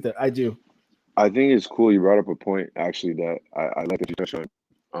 And before I even address, you said something about I think the God shoe, the Jesus shoe that was on the same spectrum. So before I even attack that, in regards to what you're saying, it's exactly that. Like I don't think people understand, and you know, and like I used to be, I don't consider myself a sneakerhead. I consider myself a sneaker admirer. You know, yes. I don't think the average human being, like a casual, understands how difficult it is to get pairs of shoes manufactured, let alone over a quantity of 100 shoes for like a minimal shoe brand. Like for me, it's one of the ultimate art forms. Exactly. Like, to make a beautiful pair of shoes takes so much time, so much precision. Like I took all those Skillshare classes in making shoes. The amount of time and effort and like things you got to go through to think about how things fit, what they look like. It's crazy. It's hours. It's hours, and shoes are timeless. Like we look at it now, it's an art form. It's an artistry. Like you keep those shoes you love. I have a pair of Kobe like Mamba in New Orleans, the glow in the dark ones that are still in my basement. They're still almost mint condition. And like I'll have those forever because I love those shoes. Yeah, it's an emotional. It's an emotional investment. You know, like it's. And so what bothered me with the whole Nike thing was. There's no way a company was able to clear 600 and let's just be very honest, let alone 200 pairs, 666 pairs of a model that I don't even know if that colorway was ever used prior. I know Skepta had a Nike Air Max 97 collab with them. I don't remember if it was black or if it had a little bit of red, but not like that. Sure. No. Yeah, I think he did a Nike. He did a it wasn't a Presto. I think it was not a Nike Shock. It was like a Vapor Max. I think he did. Yeah, I think it's The a Vapor Max. The Vapor Max black is and the red, one that right? people used to do the ones. Yeah. Yeah. Okay. I don't think the Air Max 97 was ever a thing. Not ever a thing, but not pressed like that until exactly. like, revival. And That's so, what I mean. Like it makes sense. Exactly. And so I'm like, yo, there's no way they were able to get this model 666 times, manufacture it fast enough around the same time that Lil Nas X dropped this video, this controversial video. And then you guys are here to tell me, oh, we actually had no idea this was going to happen. We never He knew, said himself he had a 9-month rollout plan. Like it was 9 months in planning. Yeah. So and so for me, it's just like, again, obviously only, like I like to say, only God knows the truth. But I do believe that if you're aware enough to connect dots, don't just look to the left and look to the right. Like look at the dots. You know what I mean? Yeah. So to touch on what you were saying about the Kanye thing, the reason why I would actually see these things differently, I think the natural eye of observation would say, oh well, hey, like someone did a God shoe. If you did a Satan shoe, what's the difference? And the main difference is, for me, I think there are two things. One, when you say that North America is Christian, are you saying they're Christian as an ideology, or are they practicing? Because there's a big ideology, 100%, right? So not practice. Because because so-called, because I used to be a Christian, you know, and like so-called Christians, they still celebrate like Halloween and like it's Christmas. by name, 1,000%. You know what I mean? All these things that typically you shouldn't still be celebrating because they have a large pagan history holidays. of paganism. Yeah, exactly. So when you look at Kanye, I think we need to be mindful that, like the mentioning of Jesus alone in music has never been accepted in the music industry or the industry. Steph Curry had an issue with Nike because he wanted to put a biblical verse on his shoe. Exactly. And they didn't want to let him. But they didn't want to to do it. But that's the thing. It becomes again the ideology of the good versus evil. So if you're more inclined as a company to go, I'm gonna pick the ideology of Christians because it sells. Nothing to do with religion. What sells. And if you're going to anger the people who buy, that's what I mean. Like the ideologists. So like if they all say, you know what? The Satan shoe, we're not banging that. We're going to cancel buying Nikes. Then you're angering those people who buy the shoes. And I'm not saying like the Nike's Christian. They're not. They're just, again, it's a business. It's exactly what I mean. It's the bottom line at the end of the day. If you tell me a million people are going to go, I'm not buying Nike shoes no more because 666 people bought like Satan shoes. Well, then I got to like make it look like, well, you know what? I'm not with that. I'm gonna sue so that the million are like, well, now we're buying Nike shoes again. It has nothing to do with religion. It has everything to do with like the ideology. It's crazy because like to someone who doesn't believe, it seems I personally feel like there's an agenda of wickedness and ignorance like that's being pushed. 1,000%. And but at the same time, like, I can't have this discussion with someone who doesn't necessarily. You can have this discussion with open-minded people, but I think it becomes now about spirituality and the surface, So it's like me, when I look at life, I understand the physical is important, but I also see that it could have like effects on the spiritual. And so the video, I actually never saw the video. Like I didn't want to watch it. I heard the controversy. I think I saw the scene of him twerking on Satan, or not even the scene, but the picture of it. And so I think I get where people are at. They're like, it's provocative, but like he's speaking his mind. He's like, okay, you're speaking your mind, but like, what does Satan have anything to do with it? It's a very loose thing that he's doing. Again, it's very ideology. It's because what he's trying to shed to light is the fact that he is a black kid who grew up homosexual, knowing he was homosexual, but knowing in his community that he was never going to be accepted for being that person. You know what I mean? Being told if you are gay, and then being told over and over again that, you know, if this is what you embrace, you are going to be damned to all hell. Like, So you if are you- going to be. If I'm going to hell, I'm going to hell all the way. And so basically, like, the ideal, like, at least from what I perceive in the video, is that he's tired of like kind of adhering to what other people feel is the position he's supposed to take. So if he's gonna dive all, like, if him being himself is gonna put him in the hole, then he's like, I'm gonna go all out, like, and just be myself as much as I possibly can. But at the same, that's what I mean. It's like it's a lot. That's a dangerous game. That's what I mean about that's what I'm talking about. The spiritual, you know. That's what I'm saying about the spiritual. It's like, that's a dangerous game you're playing, my guy. That's what I'm saying. It's a lot. But if you're not, but if you're someone that doesn't believe or that kind of, and that's the thing, fam. Like if it's some, like, when we were talking, if you don't believe, I'm not looking at the video like, oh man, this is great. I'm looking at like, all right, you said your story, cool, bye. You know what I mean? Like, it's like cool. Yeah. If you are really religious, and I mean, like, in terms of like you understand the Bible and whatever, if you hear about it, you'll go, this ain't for me next. You know what I mean? Like, it's like it's the part where you're like, I understand what the Bible is, I get your story, but it's not really how it is really in the Bible. Like, it's not what the scriptures say. So I understand your position. It's not for me. Click next. If you're an ideologist, then that's when you get the offended people. See, for me, I'm someone who grew up in the church, like, you know what I mean? Like, I had my baptism, confirmations, first communions, all that. Like, I did everything across the board. Went to church all the time, Sunday school, graduated, all that shit. I've done all that. To me, when I watch something like that, though, the thing, and maybe I'm just the outlier, it's very possible, but it doesn't affect my faith at all. Like, to understand somebody else's conception of what they're perceiving or what they've been perceived in, you know, in their lifetime, and how they view it and how they choose to kind of show it to me is like, okay, like, I see where your mentality's coming from, because shake your faith. Your faith and it doesn't. That's the thing. Is what I'm saying. If you really about the religious life, right? That means in your body, you solid. This is my fate. The devil, God, whatever. I am good. No one's going to shake my fate. If a video that's 3 minutes 25 seconds long shakes your fate, you didn't have it. You know what I mean? Like, you just didn't have it. I think there are two good points you guys bring up, because it's true.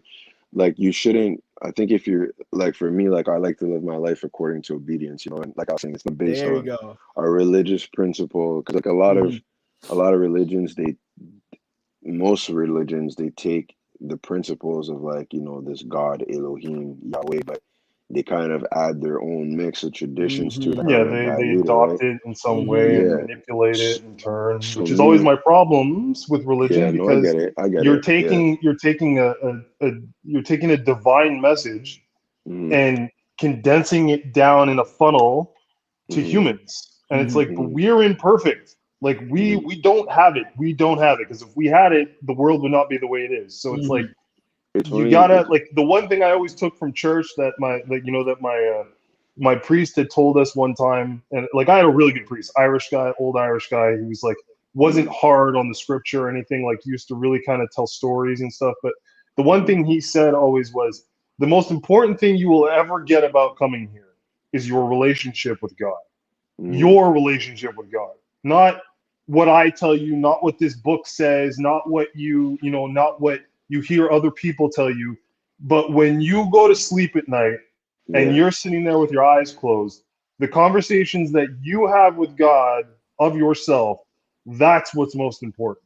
He's like, when those conversations are wholesome and you feel like you're having that real conversation with God, like you're hearing that message and you're paying attention and you're trying to live the best life you can live, that's when you're okay.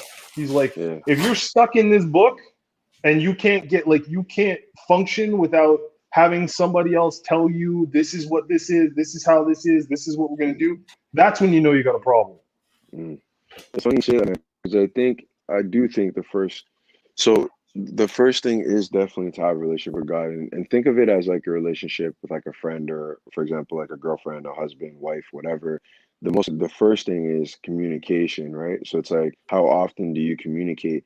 Yeah, you can pray. I think praying is important, but let's be very honest, anybody can pray. You know, people Mm-hmm. pray to, I pray to the great beyond, I pray to this and all Mm-hmm. these different things. So praying or the form of meditating is it's this sense of connectivity. Now, the thing that I actually wanted to touch on and what you were saying about what your pastor was saying is, I personally do think that the problem is that people don't actually stay, they don't properly either understand scripture or the way they read it. Like people will like my spiritual mentor who's a man I believe to be anointed by God. Like he always says, "What Bible are you reading?" I'm like, "Oh, I'll be reading this one." He's like, "Okay, well, you can't just read that Bible. You need to go read another version, because what happens Yeah, is, exactly. like you said, it's been translated so many times, and for us who speak more than just one language, it's like even when I read my Bible in French in comparison to English, the words are different. I'm like, whoa, like it's Everything Yeah. changes. The more meaning powerful changes. here, Yeah. exactly. And Yeah. so there needs to be context. Like, for example, people always talk about John 3:16, for he loved the world, he gave his only begotten son. It's like, if you find like concordance, which is textual, verbal, grammatical book, kind of like a dictionary for the Bible that gives you multiple definitions for words. So when you look at Mm-hmm. the world, it isn't talking about the whole world like planet Mm-hmm. Earth. It's talking about like God's people, like a Mm-hmm. nation, Mm-hmm. or this age. So it's like, even that, like for me, I'm reading, I'm like, holy fudge, like I wonder what else I kind of didn't fully read in full context. There you You know go. what I mean? That's it. And Yeah. so I think for me, like when it comes to the message that Lil Nas X is trying to portray, if that's what you want to do for yourself, honestly, bro, I would obviously suggest otherwise. But salvation is individual, fam. Like what I There do you for go. myself, for Mm-hmm. my salvation is not, it's not going to do anything for you. So if you want to Exactly. do that, cool. Where I kind of take part in the energy of Nelly is kind of like, it's just not for me. You know what I'm It's saying? not for One, me. Yeah. it's not for me, and him as an artist, he's not for me either. You know what I mean? That's what it is, which Where is it fine. becomes Exactly. Where it becomes dangerous for me though is, what if this guy actually doesn't believe these things, and as part of a marketing ploy, he's being put at the forefront of doing this, But right? Mm-hmm. I 1,000% believe he doesn't believe these things. No, I don't think he believes these things I either. 1,000% agree with you that this is a marketing ploy. For sure, Mm. 100%. This is him 100%. playing. This is him playing everybody else. 100%. Yeah. Yeah. So then now, and and I have to speak in reality now. Let's say he doesn't believe it, and obviously it's wishful thinking. We're having a Mm-hmm. discussion on probability versus actuality. Obviously. Let's say now that we have this young black man at the forefront of this agenda, or this self-believed marketing ploy, and Mm-hmm. we know that us, our people, in terms of like the industry, in terms of the culture, if I could say so, are very influential. How Mm-hmm. damaging is it to our younger generation that are coming up, considering that we already have police brutality that we have to deal with, low income, lack of financial literacy, like all these different things? How is it not fair for people to feel a certain way about it? I do think it's fair for people to feel a certain way about it, but I Hmm. also do think it's our responsibilities as adults Yes, and as yes, parents yes, yes, to yes. teach our thing, to Yeah. teach our children. Like I said Yes. before, if my son came home and he's like, "I'm watching this video," cool, let's talk about it. Yeah. What do you like about it? What do you not like? If you came home with an ideal or an ideology Hmm. or a fate or whatever, we can discuss it. Yeah. I'm open to discussing what we're doing. Is it harmful? Mm. Is it whatever? But I Yeah. also do know I work in marketing. I Yeah. do know marketing isn't meant for being good for people. It's meant to Mm. sell. That's what it That's is. It's meant that's to it. That's sell. They're that's gonna a that's prop a up crazy people point. just to make sure they sell. It's all about money. It ain't nothing else than about money. You're not trying to teach nothing. If they were trying to Mhm. teach us something or give us something good, that don't sell. Yeah. That's it. Everybody would be And out of business. It don't for sell. me, it's always this thing where I have a very weird concept of the way that God is. Mhm. I kind of look at it like most people do, to be They honest. do. well, Of course. so you know, in my time in trying to find, like I did, like you said, like your spiritual advisor told you, I went through a time after I stopped going to church all the time, where I started reading other scriptures. I got real deep into Taoism, started reading Buddhism, you know, looked at the Quran, you know, read the Torah. You know, I went through many different kind of things because for me it was always I always felt like everybody was saying the same thing, but they were just getting the context different and they were hearing a message out of somebody else's mouth. You know, it was like a broken telephone. But for me, what I always kind of looked at it and from what I could perceive in just my own experience was that in essence, if we're all God's children, and if you can imagine you're a parent and you have a bunch of kids, you're gonna love all your kids equally, right? Like you're not gonna favor you're gonna try not to favor one kid over the other, right? And even if you have a kid who does bad shit, you're still gonna love them and try to provide for them and do the best for them, right? Absolutely. And there are some bad people in the world. So for me, it's the context of you can't like if you look at the world and say that we're all God's kids regardless. The idea of that favoritism from one group to the next and all this kind of thing kind of goes out the window a little bit because if we're all God's kids, then it kind of looks at us all like y'all got opportunity to live the best life you possibly can. Now it's up to you to do it. Like I'll give you a little pokes here and there and help you out, but when it comes to the mass thing, like if you believe that I'm going to favor some over others, like we're all on, and that's just my opinion of of religious, like of spiritual existence. That's just kind of like how looking over things. That's kind of how I always looked at it. It kind of puts me in a mindset where it's like, don't expect the miracle. If it happens, fantastic, that's awesome. But don't expect it because there's billions of people who are expecting the same miracle. So even if that is the case, you're probably way back in line. So get your own shit done, and then hopefully, if you get help, great. If you don't, you know, figure it out and keep on trucking. But I like the point. I like the point you brought up, and which I would love actually to have a discussion about in the future. Like I said, because I've been reading scripture and trying to, because you can't. The problem with like human beings, is that we're rational. To an extent. Sometimes we're very irrational, but yes, I understand your point. Yeah, it's like we're very rational. We're very rational beings. You know, we rely on we're rational people who rely on intelligence, like our own proper Math, intelligence, science, like things. Yes, you know, yeah. which honestly, math and science it's not even more so the intelligence of that. It's kind of like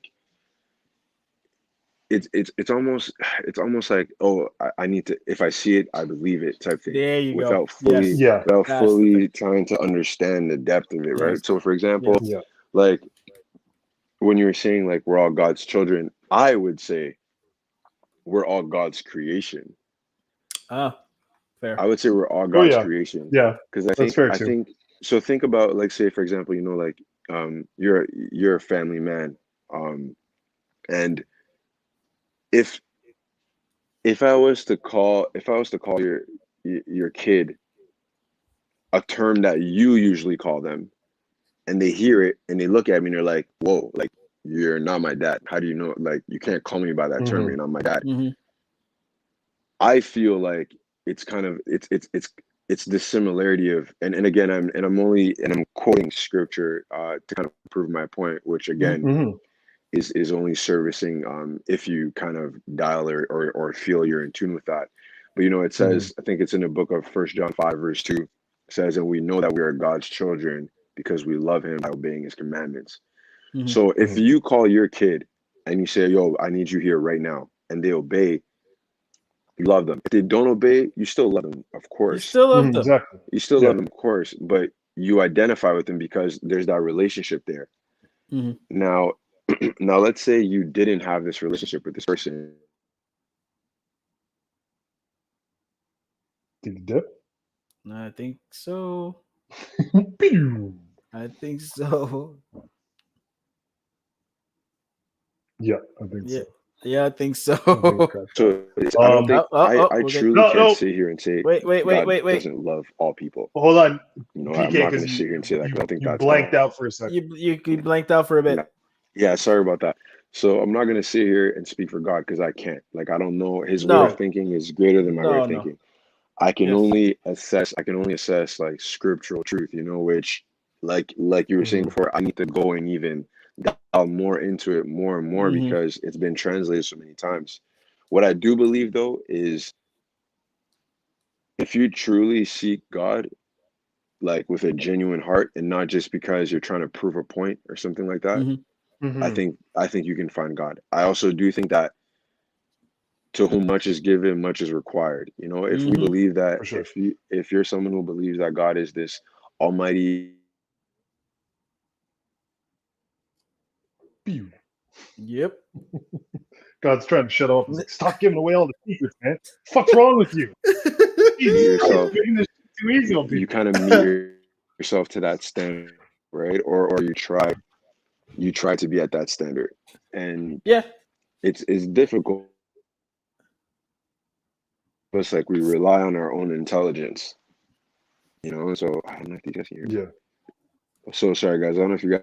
No. I got You with your the boy right now. we get it. Yeah, got the we got most of it, which we is got the good. Like gist of it. I agree Yeah, with can you you too.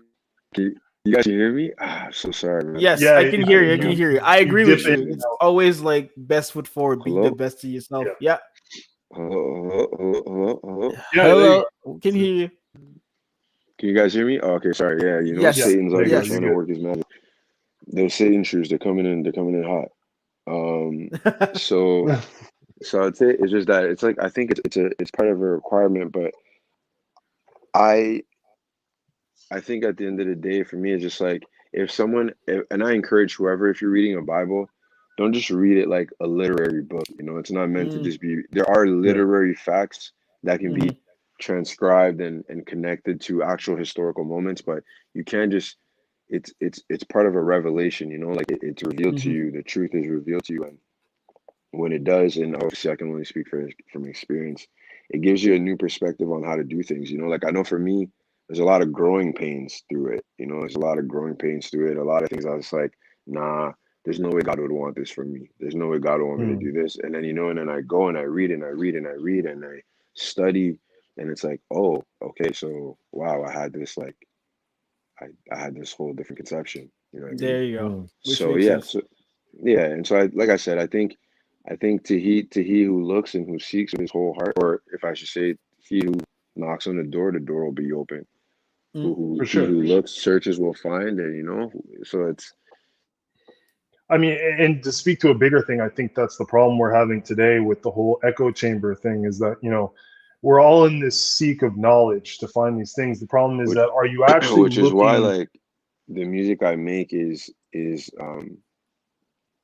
very specific to a type of feel because the music industry, like the industry I'm in, or the fashion industry, they're not really made for people who like have faith based. And if you are faith based, there's a lot of obstacles and hurdles that you have to maneuver around, and then it becomes at a point where it's like, dude, like either It's a you get business. with it or you get like, you know what I mean? Yeah. It's And so still it's a if you don't have, business. and Yeah, it's kind of like what Blake was saying, like if you don't have, if it shakes you up and you're like every day you can't handle like the persecution and like going through it, then you shouldn't do it. You know what I mean? You Like shouldn't do it. like I do it, like I feel like it's a God-given gift to have to make music, and I know for sure there's nothing that's gonna shake me to go like quote unquote to the other side. You know what I But mean? that's what I right. said before. Like Yeah. if you have a conviction and you know that's what you're meant to do, Hmm. nothing will shake you. Yeah. There's going to Okay. be obstacles, but It's nothing will as shake you. it's messed up because it sounds so simple, but it really is that It's simple. yes, that's the No, You but know thing. what I mean? it's the hardest Yeah. thing you'll And ever have that's to the do. thing. And the thing with that Yeah. is like I heard a quote before. It's things are always simple. They're not always easy, That's Mm, but right. they are mm, simple. Yeah. The concept is mm. always simple. If I you like want that. something, go do it. It's I like simple. that. If Yeah. someone tells you you can't do it, you just do it. That's Yeah. simple. It Yeah. doesn't mean it's easy, but it's simple. No one can That's tell it. me I can't do the things I'm going to do. No one can tell me I'm not going to achieve the success I'm going to achieve. I never said it was going to be easy. I know it's going to be hard, but the mindset is simple. Just go do it. Yeah, and I mean, listen, this is why we always look at extraordinary people, because they have that mindset where they will achieve what they want to achieve. They will get, because they have that focus where they see the path in which they're going towards. You know what I mean? They know, and they may not even know where they're getting to. They just know that they're going towards something that's driving them. You know, and that's kind of like what I meant by like what I said before about, you know, having that personal relationship. It's having this unwavering, just, you know, accountability towards yourself. And in that you're connecting, you know, with the whatever you want to call it, God, life source, whatever. But you're staying true on that path, because when you have that self identity, that you can talk honestly within yourself, and like, you know what I mean, you can not waive your morality, your dignity, you know, your identity. You can hold those things over all things. Then you'll move, like, as most people say, in you'll move in the path of God, because that will keep you in a place to where you won't be wavered. You know, there will be no temptations. There will be situations where you will fall, but you'll still always be that same human being. You know what I mean? No, it's a good point. Yeah, man. Like, so I guess for me, my opinion of the whole thing would be, it's not for me. I think it's a little pushy. It's a little what? Pushy. It's a little like it's not a little pushy. It's very pushy. It's very pushy. It's very pushy. Yeah, it's very pushy. That's what I can put it. It's a little pushy. It's a little like, you know. Okay, but I can't. But who, like you said, right? Like I'm sensitive with my spirit. So anything I know that's gonna, like, because I like to live by a zeal. You know, if I like anything that's kind of wicked, I'm just like, yo, like But that's why also like I like what you said. I didn't see the video because you knew it wasn't for you. Like I heard everybody's like, I'm like, why are you guys watching it? Like, why are you watching it? Why are you watching it? You can easily not watch it. Exactly. Like, you don't like that shit, then why are you watching it? Yeah, that's what I'm saying. What's this about? It's about the devil? Cool. And that's not for, you know what? And that's a big lesson for today too, because I feel like not enough people do that now. Everybody wants to watch the shit they don't like and complain about it. It's like, you have more power in not paying attention to the shit than sitting there and complaining about it and giving it onus, which goes back to my previous point about the shoes. Had they not said anything about it and just been like, yeah, okay, whatever. Somebody made some dumbass pair of 666 pairs of fucking black and red Nikes and put a fucking pentagram on them. Way to go, dipshit. Like, that was a great idea. And then just moved on. It would have been a joke for a couple days, and then that would have been it. You know what I mean? But the fact that, you know, they came out with this thing and they made a big deal about it and they kind of sold it. You know what I mean?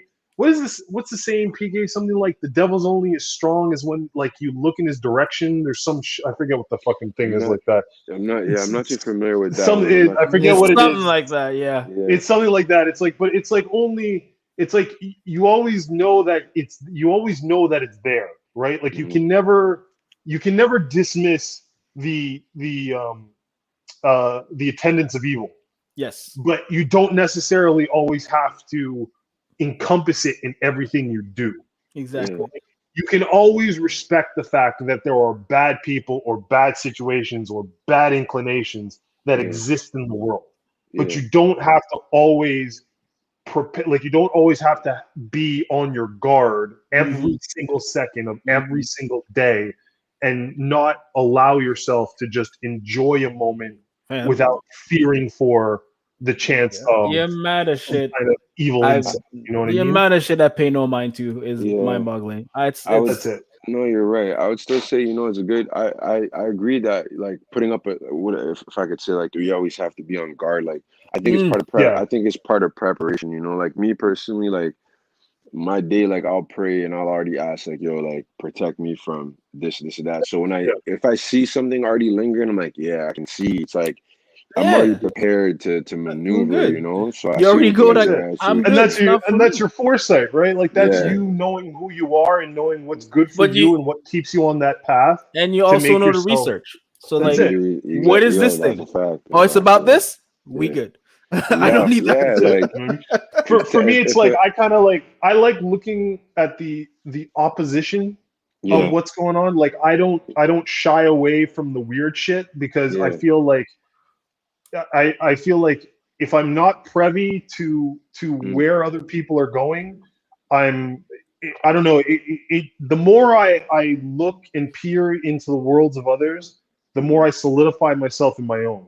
You know what I mean? And it's again, like that's all depends on how you internalize things. For me, I looked at it and I was like, this ain't for me, but I understand the marketing ploy. That's it. Like, you know what I mean? Like I understand. I can look and watch it and see the video and be like, I get it.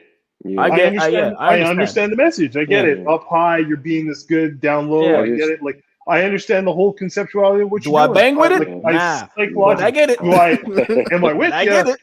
No, but I get it. I understand what you're doing. That's what I say all the time. I understand. I don't understand, but I understand. I think for me, it's like two spectrums. Like, which you guys are making good points, to be honest. Like, if you know already something's not for you, do it. You know, I always kind of related to these two things. I think Gramps, you and I spoke about it last time.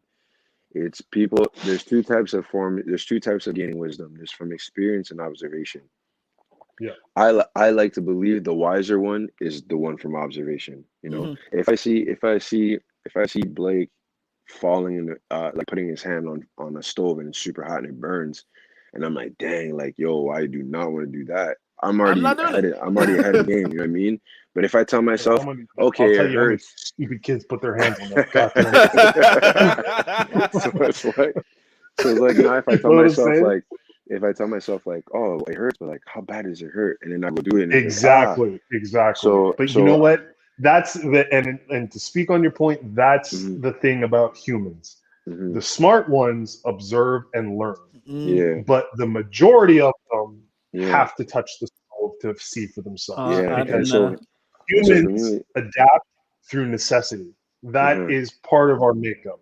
Some of us have learned that we can watch and we can adapt and we can observe and learn lessons. The majority of us still have to burn ourselves on that stove to get it through. And even sometimes we have to consistently keep burning ourselves to remind us, oh shit, the stove is hot. Right, see, got it. And that's and that's exactly what I was getting to with like the whole situation with the video, because it's like, for example, the thing you're describing as well is someone psychologically can consider that to be, you know, not foolishness, but to be crazy. It's like, why do you keep doing the same thing knowing the result? And it's kind of like insanity. There he goes. And so with this video, it reminds me of like, if you've gotten all this information around it, right? And you're like, okay, like this is weird, this is strange. I'm gonna go check it out. But it's like you already know the content, you're like, it's not for me. And then you go choose to watch it. That's on you, right? But it's also like, and I hate to use as an example, but like growing up in the projects, like if you hear gunshots, bro, and everyone's running, you're not asking yourself like, where's the gunshot coming from? I should go check out what that is. Yeah, you're not doing that. You know what I mean? You're not doing that. You see the crowd running, you run. Now I do understand that there is this ideology of not being a sheep, like if everybody's going this way or whatever. But I do think that sometimes, I think, like you said, because most human beings do try to live by necessity, it's like you're also putting yourself in harm's way. Which I think people never think about, you know. It's kind of like, I have to do this like for me to learn. It's like you don't have to, you're choosing to. Because if you having to is usually a situation that's out of your control that occurs. For sure. And then you make the choice. But to be like, but you know what? In watching, and you make great points. Everything you're saying, I 100% agree with.